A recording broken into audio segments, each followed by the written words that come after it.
Hi guys, nandito kami ngayon. We're here, we're come to the rescue.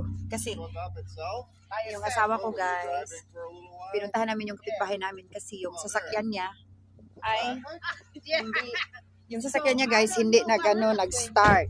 So, pinuntahan namin siya dito. Okay. Pinuntahan namin siya dito para galing siya nag-work ba? Galing siya nag-work. So, here comes my afam to the rescue.